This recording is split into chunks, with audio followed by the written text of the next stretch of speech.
Pada episode kali ini, Mimin mau ngebahas alur cerita film yang berjudul To Double One.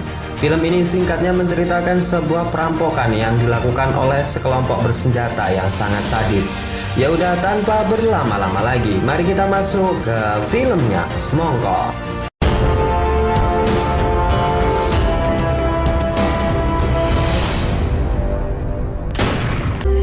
Berlatar di Afghanistan, film dibuka dengan memperlihatkan dua orang sejoli yang sedang melakukan pencucian uang. Si wanita adalah Natalie, sedangkan bosnya bernama Donovan. Selesai mentransfer uang sejumlah jutaan dolar, Natalie dan Donovan berniat kembali ke Amerika. It's done, Mr. Donovan. The money is secure. Beberapa pasukan pengawal anak buah Donovan telah bersiap mengawal bosnya keluar dari Afghanistan dengan keamanan yang sangat ketat. Namun belum saja mereka masuk mobil, sebuah serangan RPG sukses membuat satu mobil pengawal Donovan meledak.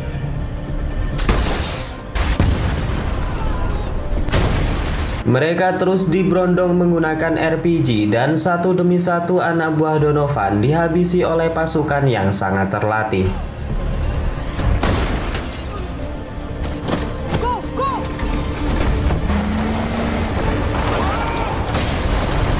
Natalie yang selamat berusaha kabur dan membawa seluruh barang bukti. Namun naasnya ia ditembak oleh pasukan terlatih dan tewas saat itu juga.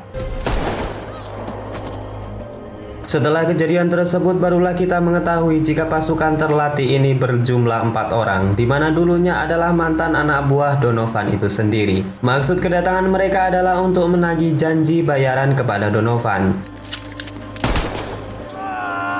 Setelah ditembak di bagian kaki, Donovan baru mengaku jika uang yang mereka maksud telah disimpan di sebuah bank Amerika. Setelah mengetahui di mana uang tersebut berada, Donovan langsung dihabisi saat itu juga.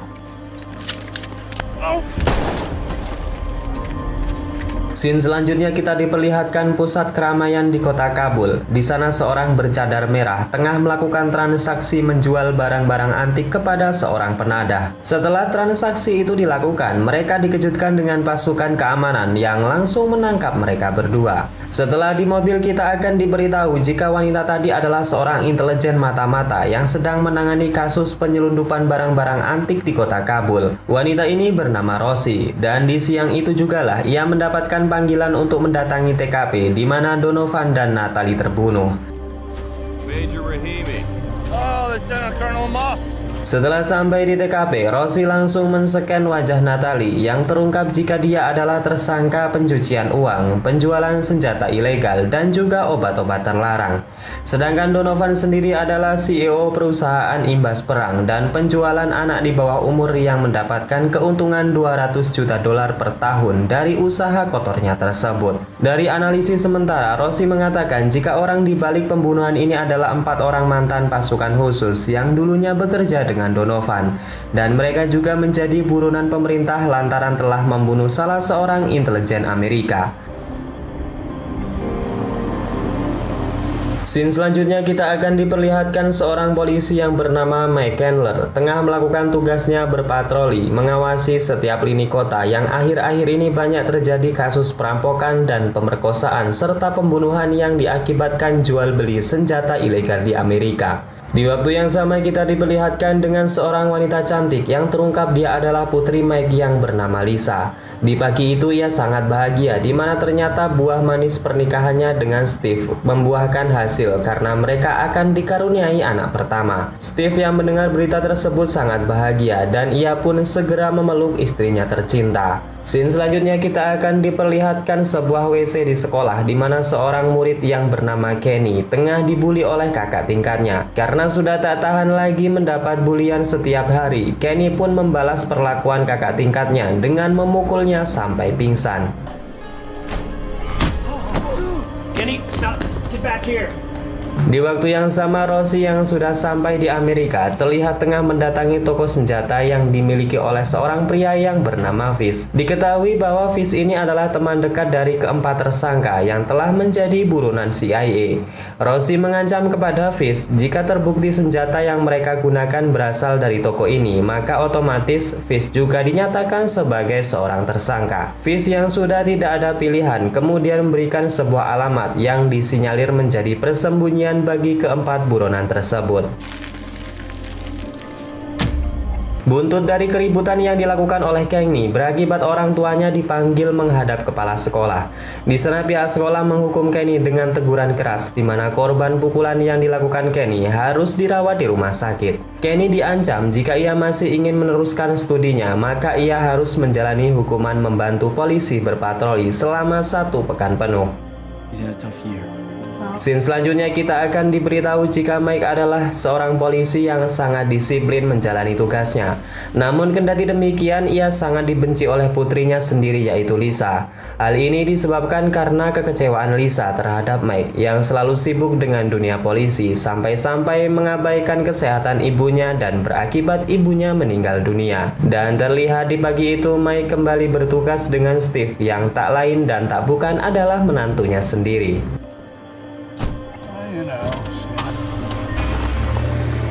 Tak jauh dari tempat tinggal Mike, terlihat sebuah bank yang kedatangan paket uang sebesar 1,6 juta dolar. Entah dari mana uang-uang itu, yang jelas uang tersebut adalah uang yang akan menjadi target utama 4 orang buronan yang saat ini tengah mempersiapkan senjata di sebuah gudang tersembunyi.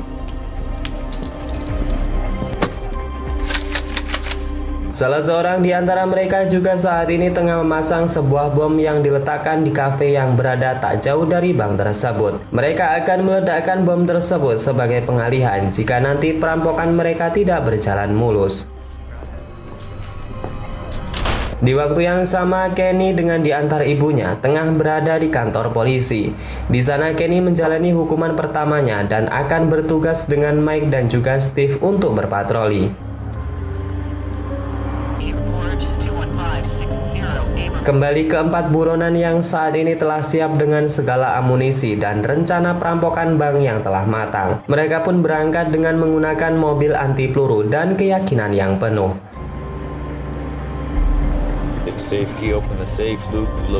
Scene kembali menunjukkan Mike yang mendapatkan laporan untuk menangkap seorang pencuri. Di sana Mike dengan tegas menyuruh orang tersebut menyerah dan mereka pun menangkap perampok abal-abal tersebut. Di lain sisi, Rossi yang sudah mendapatkan titik lokasi persembunyian keempat buronan terlihat tengah mendatangi gudang persembunyian mereka yang baru saja ditinggalkan. Di sana Rossi telah terlambat dan hanya menemukan petunjuk berupa sobekan kertas label dari bahan peledak yang bernama C4. Come on! Go. Di waktu yang sama, keempat buronan kini telah sampai di bank, di mana diantaranya langsung masuk menjarah semua pegawai, sedangkan 1 orang buronan berjaga di mobil untuk mengawasi keadaan di luar bank. Para perampok tersebut kemudian menyuruh semua pegawai bank mengumpulkan seluruh telepon mereka dan mengancam agar jangan menelpon polisi atau mereka semua akan dibunuh. Di lain sisi, Mike dan juga Steve berhenti di sebuah kafe yang tak jauh dari bank untuk membeli kopi. Di saat Steve sedang membeli kopi, terjadi perbincangan di antara Mike dan juga Kenny. Di sana Kenny mengatakan jika ia tidak memukul tanpa sebab, ia hanya membela diri karena sudah tak tahan mendapatkan bulian setiap hari. Selesai membeli kopi, Mike dan juga Steve mencurigai sebuah mobil hitam yang tengah mencurigakan terparkir di depan bank. Mereka pun bergegas untuk mencari tahu kenapa orang tersebut berhenti di sana, sedangkan itu bukan tempat parkir. Karena melihat polisi yang tengah mendekat, perampok yang berjaga di mobil merasa mendapat ancaman. Ia pun meledakkan bom yang sudah dipasang di kafe untuk mengalihkan perhatian Mike dan juga Steve.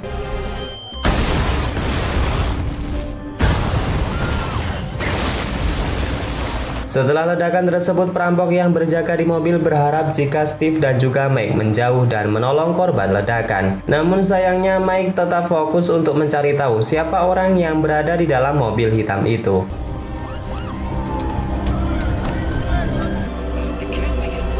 Pasca ledakan yang berada di kafe, para polisi kota langsung dikerahkan untuk mengamankan lokasi tersebut. Sedangkan ibu Kenny yang menjadi kepala rumah sakit segera mempersiapkan timnya untuk menangani para korban. Di waktu yang sama, Rosie yang mendapatkan laporan adanya ledakan segera pergi ke TKP, di mana ia menduga jika pelaku peledakan adalah keempat buronan yang sedang ia kejar. Perampok yang berjaga di mobil yang tahu jika Mike masih tak mau pergi segera mempersiapkan senjatanya. Ia pun menyerang Mike dengan sangat membabi buta.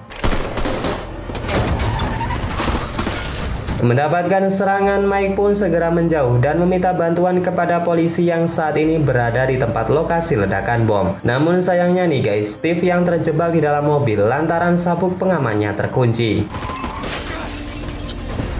Beruntungnya Mike dapat memberikan perlawanan untuk sedikit mengulur waktu agar Steve bisa keluar dari mobil. Setelah berhasil keluar dari mobil, Steve dan Mike pun bekerja sama untuk melumpuhkan perampok tersebut.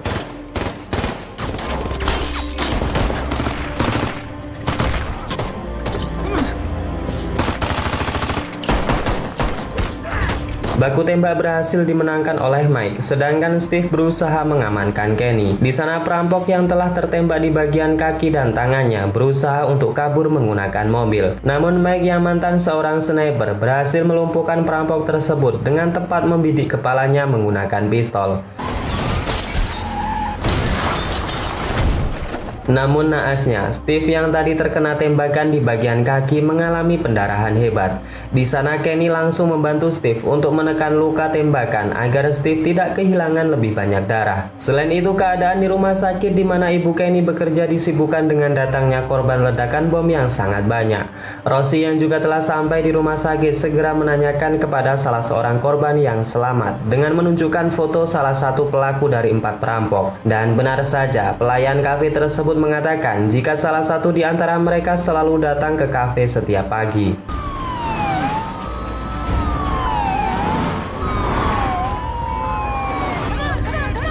Datangnya para polisi kota segera direspon oleh 3 orang perampok yang saat ini berada di dalam bank. Mereka mengeluarkan senjata berat dan bahkan sniper untuk membunuh para polisi.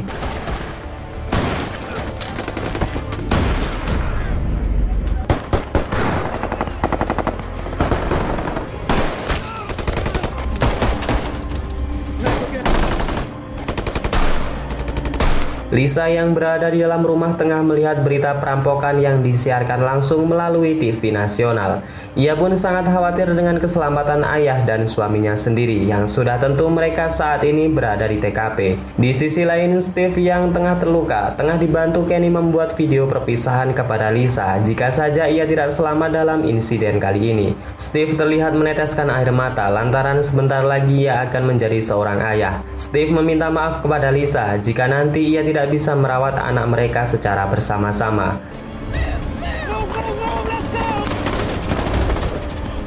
Setelah polisi bantuan datang maju, Mike dan polisi lain segera membawa Steve untuk keluar ke area tersebut. Namun bodohnya nih guys, Kenny yang ketakutan malah masuk dan bersembunyi di dalam mobil.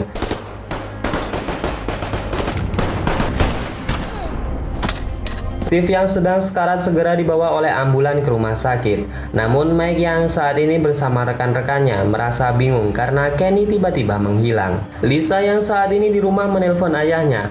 Mike dengan terpaksa meminta maaf kepada Lisa dan mengatakan jika Steve tengah dibawa ke rumah sakit karena mengalami tembakan di bagian pahanya. I'm sorry. Lisa pun segera mendatangi rumah sakit dan menyaksikan suaminya yang tengah dioperasi. Di sana Lisa juga bertemu dengan temannya yang seorang polwan tengah dalam keadaan sekarat. Kenny yang berada di dalam mobil menemukan sebuah baterai yang kemudian ia gunakan untuk mengecas HP-nya. Setelah HP menyala, Kenny pun menelpon ibunya dan mengatakan jika ia saat ini tengah bersembunyi di dalam mobil. Ibu Kenny yang sedang sibuk mengoperasi korban ledakan mengatakan kepada anaknya agar tetap tenang sampai bantuan datang. Rosie yang telah sampai di TKP mencoba bertanya kepada Mike bagaimana situasinya saat itu. Mike mengatakan jika kejadian tersebut berlangsung sangat cepat. Ia juga menyayangkan kedatangan polisi yang terbilang lelet sehingga mengakibatkan menantunya tertembak. Ia pun meluapkan emosinya dengan membantak sang komandan dan rekan-rekannya sendiri. Chandler. And my son! is dead! Rossi yang menemui Kapten SWAT mengatakan jika mereka harus berhati-hati dengan para perampok ini. Rossi mengatakan jika mereka adalah pasukan khusus tentara bayaran yang sebelumnya berhasil menghabisi anak buah Donovan yang berjumlah lebih dari 30 tentara. Scene selanjutnya kita akan dibawa masuk ke dalam bank di mana kita bisa melihat dengan santuinya 3 perampok ini. Mereka sudah biasa menghadapi kondisi seperti ini dan mereka sudah sangat terlatih apalagi untuk melawan para polisi yang banyak tidur. Untuk memberi asupan adrenalin, ketua rampok yang bernama John kemudian dengan tanpa alasan apapun menghabisi direktur bank dengan menembak tepat di kepalanya. Sampai larut malam Kenny belum juga ditemukan. Merasa dia adalah tanggung jawabnya, Mike pun dibantu dengan rekannya berusaha mendekat dan mencari di mana Kenny berada. Akhirnya setelah mendekat, Kenny berhasil ditemukan oleh Mike yang saat itu tengah bersembunyi di dalam mobil. Di sana Kenny segera dipeluk oleh Mike yang sedari tadi telah mengkhawatirkannya. Di lain sisi pasukan SWAT dengan persenjataan lengkap bersiap memasuki bank, di mana hal itu segera direspon oleh para perampok dengan membariskan para sandera dan menjadikan mereka sebagai tameng hidup. Para perampok tersebut kemudian menjebak tim SWAT dengan membebaskan salah seorang pegawai bank dengan menaruh bom di saku bajunya. Dan hasilnya pasukan SWAT yang berusaha menyelamatkan ibu tersebut terkena ledakan bom dan membuat badannya hancur lebur. Karena hal tersebut para pasukan SWAT pun langsung marah. Mereka pun menerobos masuk dan terjadilah baku tembak yang sangat seru.